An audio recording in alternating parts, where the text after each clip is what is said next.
What's up, everyone? This is my first Scientology video since, well, let's see, 5/29/2015. Um, so that's almost 2 years. Uh, I stopped doing Scientology videos because uh, my wife and I at the time were going through a divorce, and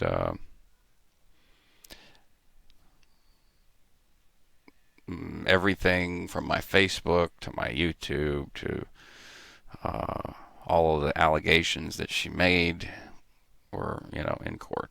So I put this off, put this aside. Um, Although it was very therapeutic for me to start talking about Scientology, and I have every reason to believe that she knew that, and that her attorney knew that. Um,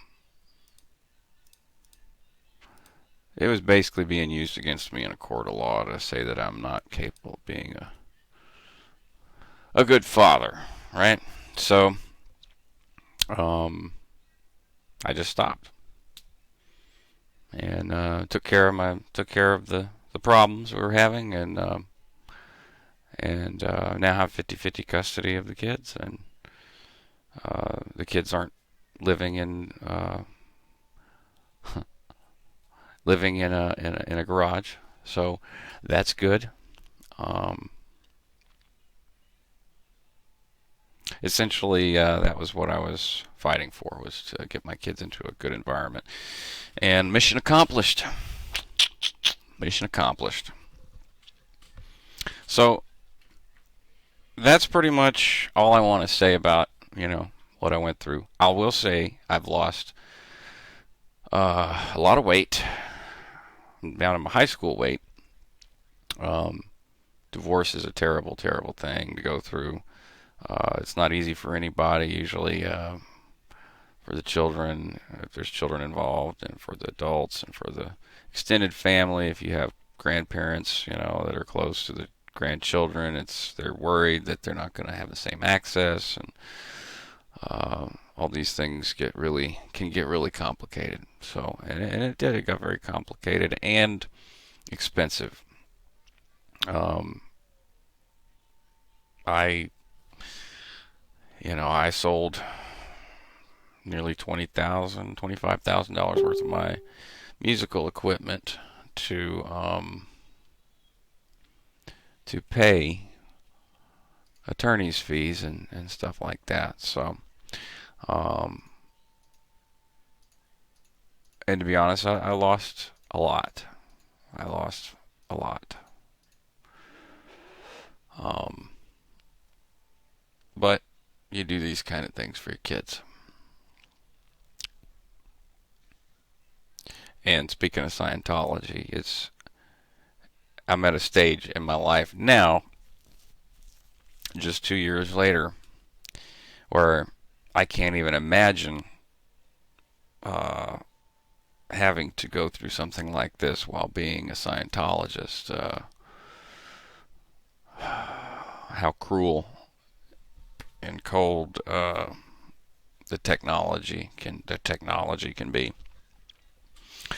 So,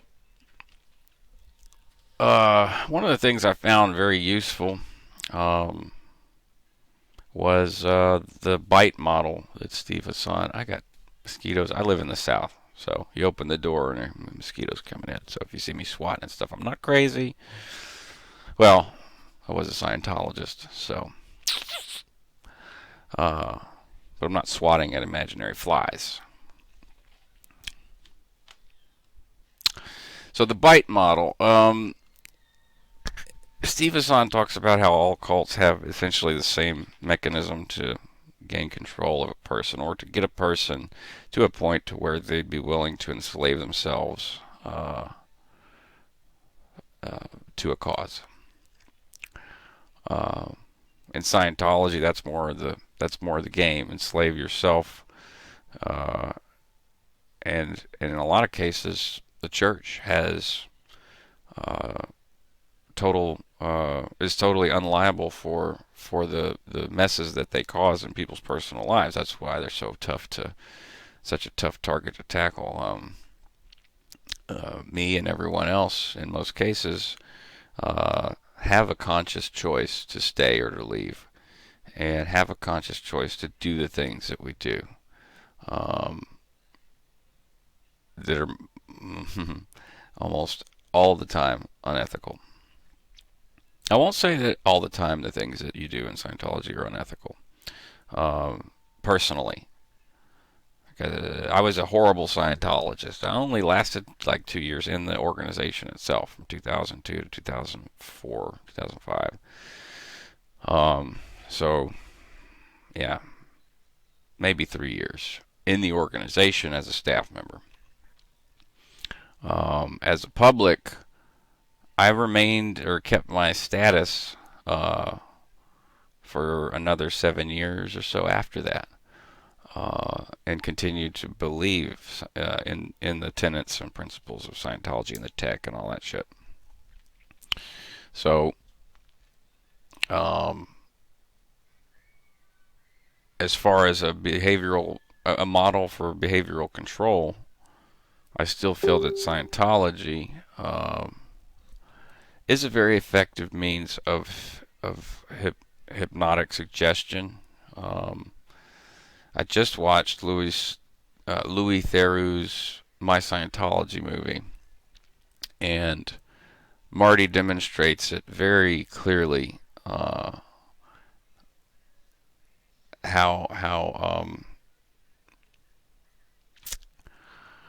they're doing the if you're not familiar with some of the training routines in Scientology.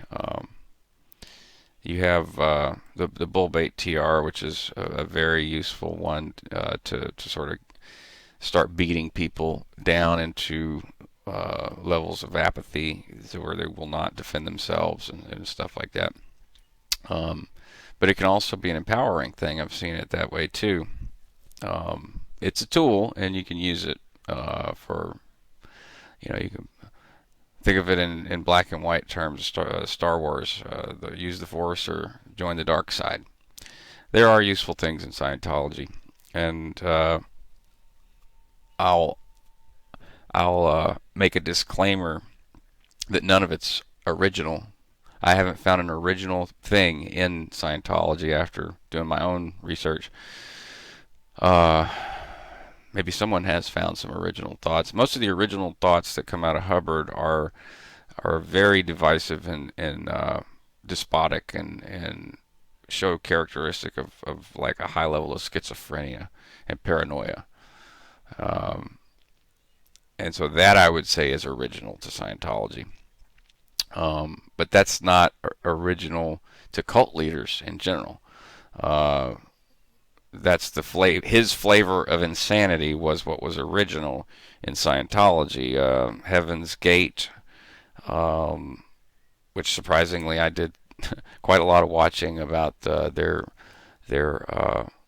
development as a cult, and I looked at other cults too. I looked at Heaven's Gate. I looked at the Jonestown Massacre. Um, I looked at some cult that was like a super Catholic cult, and they're very corporal, militant, kind of Christian, if you want to call it that, cult. They beat people. It was very much a culture of violence, and any cult video I could find, the Moonies, all of it. Steve Hassan educated me very much on the Moonies, but that's not like a crazy leader, someone who's a little psychotic and paranoid and schizophrenic. Uh, that's a common thread in all cults. But what's original is what is their thing. Like L. Ron Hubbard was a sci-fi writer, and he thought space aliens were trying to take over his brain and body, and everyone else's. this Christian cult leader lady. She wears a military uniform, her and her husband, and they just believe that they are waiting for the rapture, and they're like getting prepared militarily for it, like any day, like they're ready to kill demons and stuff, and to fight evil, and you know they're convinced that demons walk among us and that they wear human clothes. So they're just a ticking time bomb, really. Um, but I don't think that they're going to make any violent outbursts towards the public. If anything, they might do the same thing Heaven's Gate did, just kill themselves. Um, but as I watched these videos on Heaven's Gate, what astonished me, uh, is I wasn't really, I would have loved to shared my journey and experience as it happened, but that just wasn't possible. So I'm kind of going back, and sharing it from my memory. When I was watching, because this wasn't any time recently, this was probably a year, 2 years ago now. Watching these Heaven's Gate videos, and I'm identifying with what they're saying. Like, what they're saying is absolutely insane. The evolutionary level above human, and that T and Do are, Jesus and God in manifested in a body. Um, but when they're giving these uh, exit videos, and they're telling everyone, "Don't worry about me. I'm gonna be fine. I'm here where I want to be. This is my choice. Uh, we've been waiting for this opportunity for many years, and now it's here. And my body will be gone, but I'll be watching over you. I don't expect you to understand. I don't expect you to, I do expect you to be upset because you have these connections to human bodies and human emotions that I'm going to a place where that doesn't exist. So, and I'm in the mental mindset right now where it doesn't exist. So that viewpoint, I really, really like that perspective. I really identified with, because as a Scientologist, any cult, you are so separated from the real world that in your heart, because you believe, there's belief there, that no one can understand it. There's no one else that can understand what it is that you're doing, and you're doing it for the betterment of yourself and the betterment of the world. In Louis' film, Marty really tried to, in the very beginning, he made that very clear. He's like, this is not something that is casual, at least not for the clergy. And that's what we're talking about. That's what they're talking about. They're talking about the inner workings that people are interested in based on the allegations and accounts from previous clergy members. That's where most of the drama and human rights abuses occur, is on staff or in management, and you know CLO, West US, and East US, and all the organizations, international organizations, and the mission network, SMI, Scientology Missions International, and that's who wrote my paychecks, basically. Scientology Missions International, and they could decide whether to write a check or not. Sometimes the executives would get paid and none of the juniors would get paid.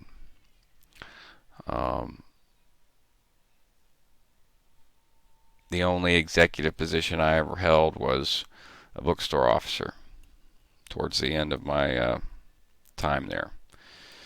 Other than that, I was a PR junior, public relations junior executive um, for the Melrose mission,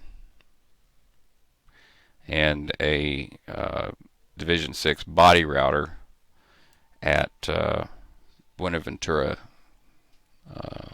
California, mission up there in Ventura. Those were my 2 posts, and I never made it very far. I was always in ethics. And I'm going to tell you why. I might not be able to explain it all in one video, but today I'm going to talk about the bite model and just some notes that I made from my own personal experience. This comes from Steve Hassan's website.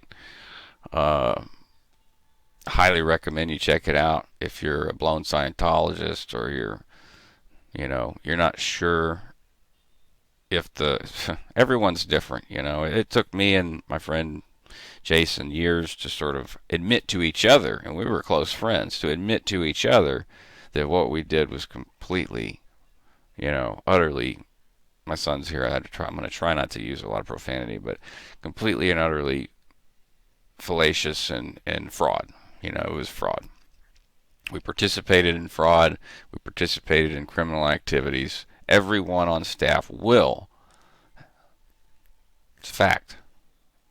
I mean, I never saw a mission that wasn't engaging in criminal, or at least malicious behavior, malicious, aggressive behavior towards the Postal Service, towards government, towards mostly celebrities, in my case. Get control over people, exert control over an environment or a group, exert control over a group. That's a big part of Div 6. It's a big part of Div 6. So both my positions were Div 6, because most of the time when I was at the Melrose mission, I was not the BSO. That was towards the end of my, like the last 4 or 5 months, I was the bookstore officer. Up until then, I was the field staff member in charge. And I was the only field staff member in charge on that, at that mission, on that post. So what that is, a field staff member is someone who goes and finds people to bring in to the church. It's a little different than having just a regular Div 6 person, because everyone does Div 6, or at least at our mission. Everyone is supposed to do Div 6 where we were at, which is public relations, which is selling books. When you first open a mission, you're told to sell books, get people in, get the community aware that you're there. Like, just go out there and let them know that you are there. It's a big, big deal. You've got to market yourself, and there's not a lot of money to spend on marketing. The corporate church does all that. What you're supposed to do as a mission is to get boots on the ground. And there's a poem or some shit called "Boots in the Sky." Actually, L. Ron Hubbard wrote it. It's called "Boots in the Sky." Let's see if I can pull this up real quick on the Google. Boots in the Sky, LRH. Boots in the Sky, YouTube video. Oh, here we go. Boots in the Sky, for your viewing pleasure. Oh, it's a Rickroll. Has been used consistently as a prison, and it is a prison, and it is. Let's find one without the Rickroll. Is this maybe LRH's leaky space boots? This is great. This is the kind of stuff I'd like to stream. I know there might be licensing issues, so I may end up just not doing it this way, or not streaming it. I may have to create some content to use in my streams, which is totally fine. Let me see if I can find the transcript. Transcript.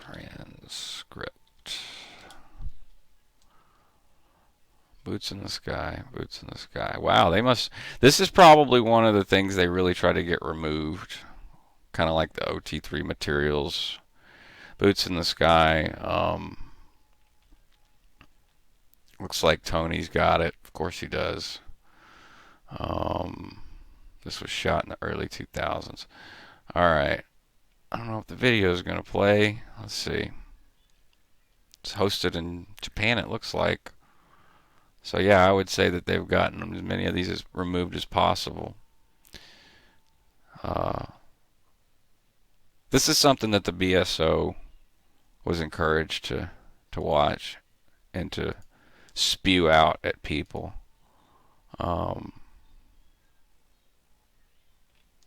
It doesn't look like I'm going to be able to find it. I have it in my hard sell pack, but it's buried somewhere. Basically, same thing as KSW, except a little more hardcore. It's like, everything for the next trillion years depends on what you do here and in Scientology kind of shit. So that's what Boots in the Sky is.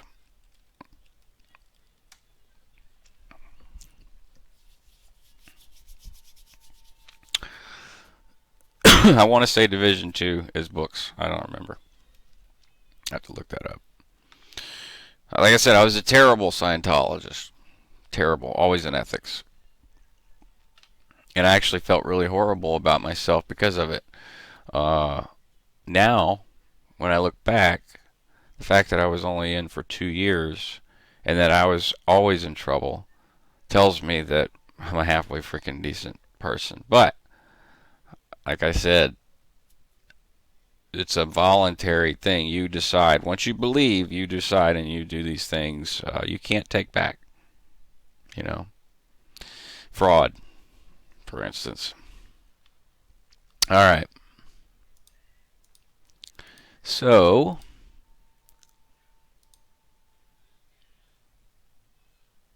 Steve Hassan's bite model, behavior control. Regulate individuals' physical reality.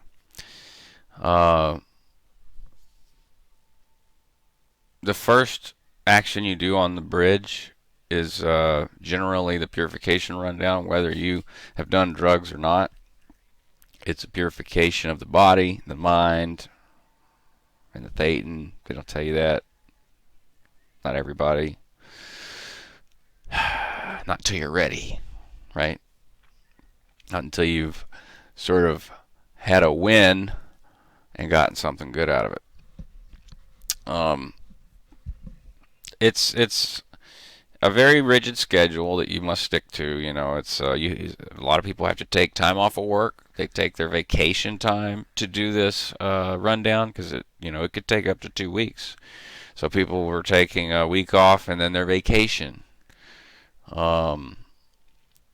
to do this first action. And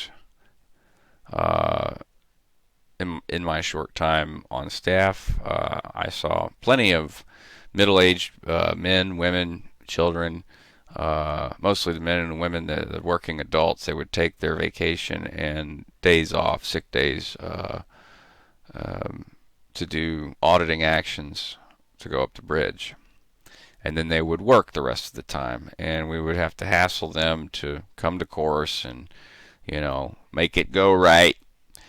To continue we had to keep the money coming in. Just because they do that one action once a year that gives us like a lump sum of cash, we still need the $100 courses, the $200 courses, the $700 courses, the $1,200 courses, $1,800 courses, all that stuff, PTSSP, the student hat, all these products that you got to sell people. It's sales. It's high pressure sales with your soul hanging in the balance. How screwed up is that? All right. Number 2, dictate where of behavior control. Dictate where and with whom the member lives and associates or isolates. Well, when me and my brother first moved out there, there was an entire compound on a street in Ventura. I say compound. It was a bland white house that the church had bought that had a lot of square footage to cram a bunch of people in. And they converted an old patio into a room, had no insulation. A friend of mine slept in there. Two of my friends slept in there. Three of them at one time. I say friends because that's the only people you know. Once you get into staff and you're on post, the people around you are the only people that you really get to hang out with. And that's the truth. Ask anybody. That's why it's so hard to leave. One of the reasons. That's one of the reasons. You're leaving everything behind. You leave everything behind when you go to work for them, but you are not told that. You know, I was told that because of my experience in stage management and whatnot, I'd be useful at a mission in Melrose because there's going to be music and celebrities and stuff involved. And I'd worked with celebrities in Nashville and was a stage manager, so they figured that I fit the bill for being able to at least get along with celebrities and not be starstruck and all that kind of good stuff. However, I will admit I did get starstruck one time. Juliette Lewis in the bookstore at the CC is when I first met her, and it was just me and her in there. I was walking around, and usually the celebrities, you know, wait until odd hours to go to the bookstore, like while everyone else is on course. But now Juliet was in there, and it was right before the Melrose Mission was about to open. And as the FSMIC, you know, it was pretty much my job to try and get as many active Scientologists to the grand opening, and not to mention if it was a celebrity. I mean, that would be even better. So I choked up when I said hello. I introduced myself. I don't remember. I looked like a fool. It was your typical like frog in your throat moment, because I've admired Juliette Lewis since Natural Born Killers, you know, Gilbert Grape, and all these really cool movies, you know, and she plays these really cool characters, and I just got a lot of respect for her. So, but you know, I met other celebrities as well, and it wasn't like that. That was the only one that I ever got real starstruck. It's the only time I've ever been starstruck, and I didn't think I would ever be starstruck, but I invited her to the grand opening. I gave her an invitation because I had them on me at all times, and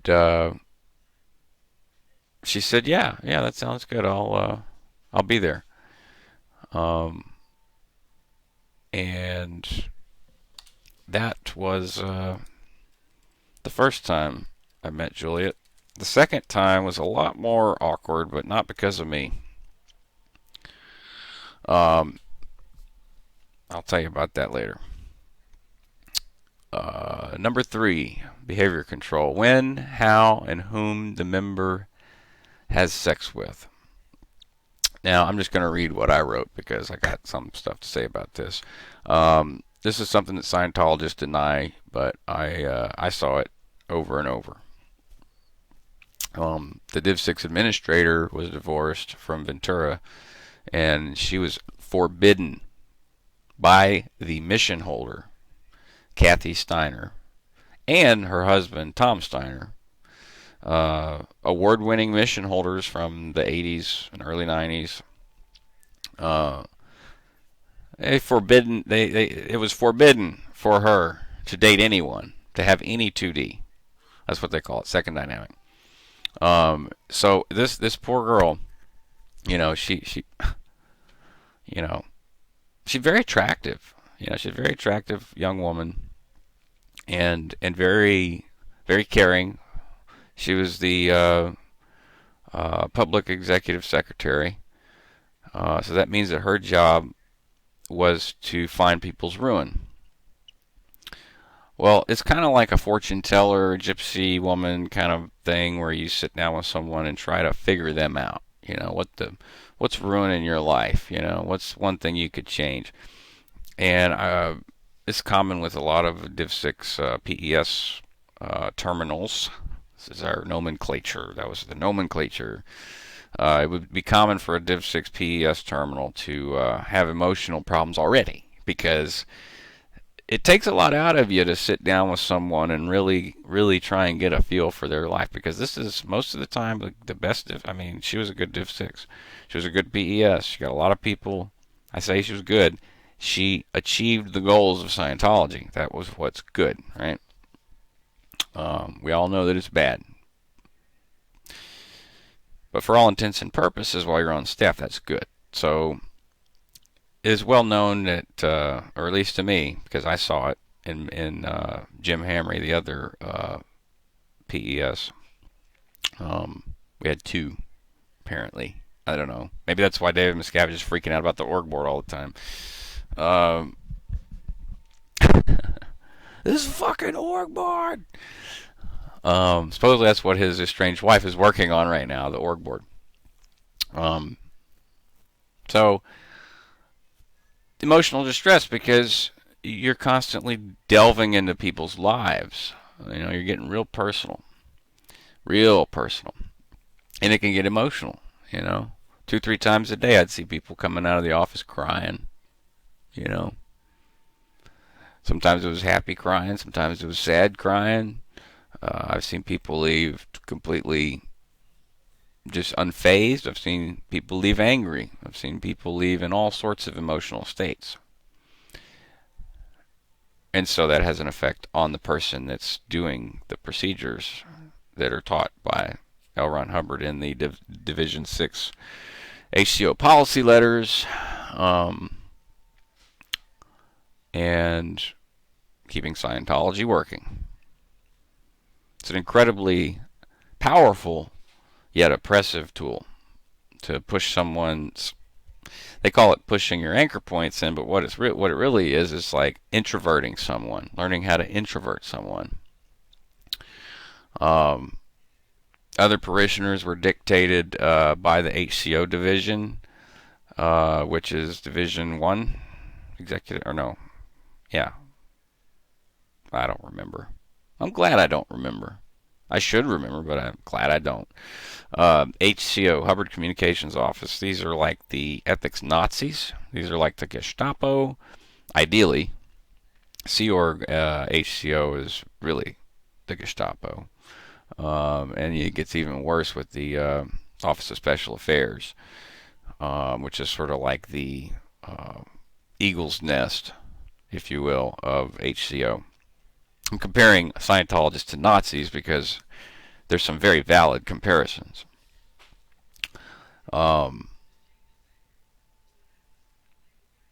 So HCO, whoever was the HCO, or I would almost call it a panel sometimes. You'd have other executives have HCO meetings and whatnot.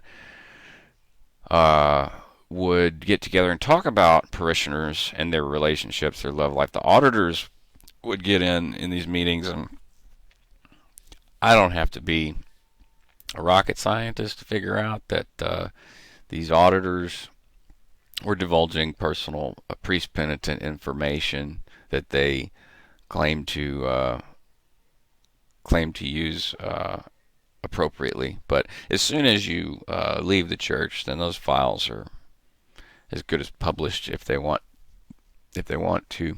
You know, if they want to ruin your life, or if they want to try to, they'll use that kind of stuff against you. That is, if they can find the folder, because these folders are large. We had several PCs at two different missions that, in a short time or over a long period of years, generated stacks of folders of PC actions, pre-clear actions. So all that is just all your personal life, all your personal information. That's it. Just everything. and all the stuff that they get you to say that isn't true. Um, that you say to get them off your back or whatever. You're in ethics, and they want you to. I'm so glad they said this in the movie. Mark Headley was talking about Marty Rathbun sitting in on an ethics interview with an auditor who was auditing Mark, and they were trying to pull his withholds. Now they didn't say that, but I know that's what it was for the for the what was his position? I don't remember. For his position to be in an ethics interview, it would have been to pull his withholds.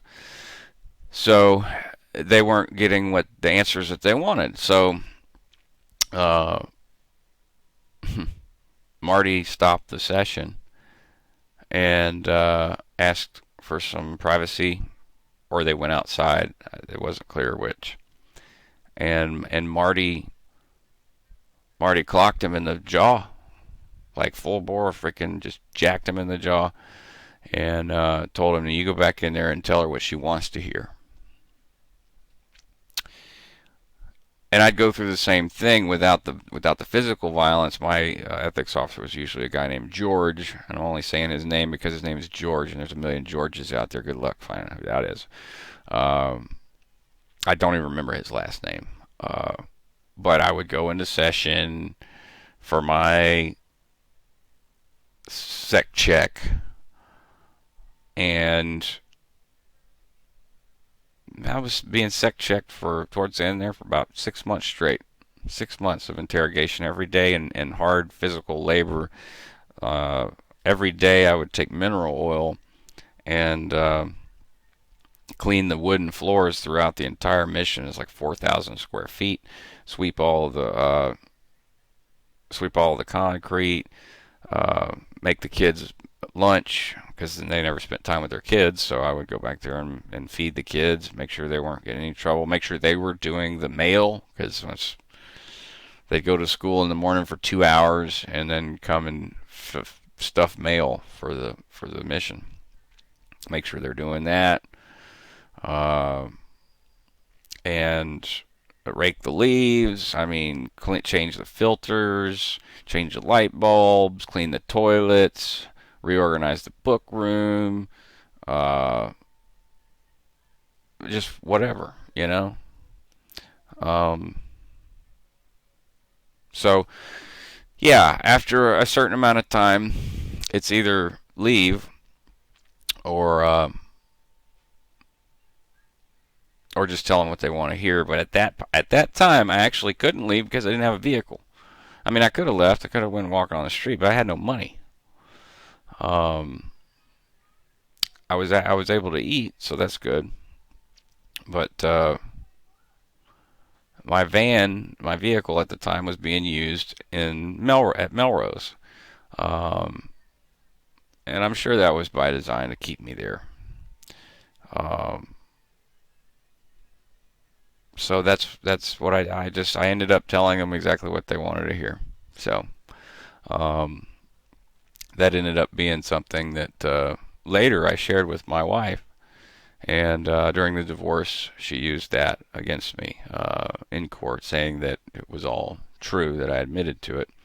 But like a lot of other Scientologists, there's things in your folder that aren't true, because if you were there long enough and you believed, then you would have said anything, just to get out of the really bad situation that you're constantly in, the mental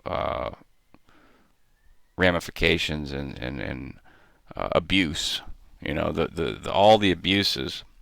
It's one thing to be physically abused, and the slave type stuff, like the slave labor, that's an abuse, and it gets really, like, you get worn out, working 16 hours a day, just doing menial stuff, getting very little sleep, and then being interrogated while you're, in little, parts of the day, like you get ready to go to lunch. Oh no, it's time to go to session. You got a sec check. You're starving, and normally that's a big deal, but they'll give you some vitamin C emergency, and all right, there you go to session. Um, so yeah, it's I could have walked out the door. Sure, I could have done that. That's the number one thing people ask. Why didn't you just leave? Um, I could have just left, but I didn't. I wish I had, but I didn't. So, um, another thing, they'd set up twin drills in the course room where you have, two parishioners or a parishioner and a staff member. A lot of times they like to get a parishioner and a staff member to twin up because a staff member can really start to manipulate and like mold that person into a real Scientologist. Um, yeah. As a staff member though, if you weren't upstat like all the time, and upstat meaning you're like producing products, like bringing people, making money for the church, you could just hang up any of your personal life because it's not going to happen. You're not going to have a personal life. Your life is the mission, and your friends are the people there, and you're not going to have sex with any of them.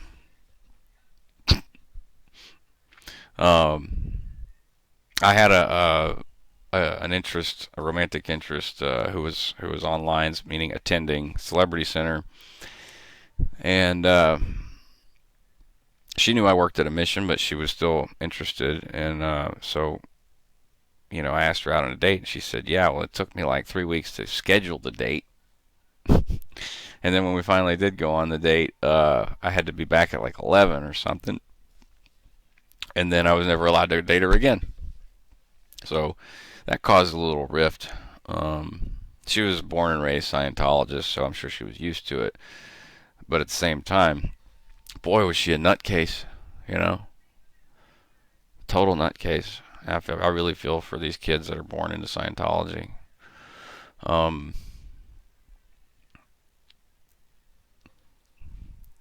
I knew several executives at ASHO at the time, the Advanced St. Hill organization on L. Ron Hubbard Way.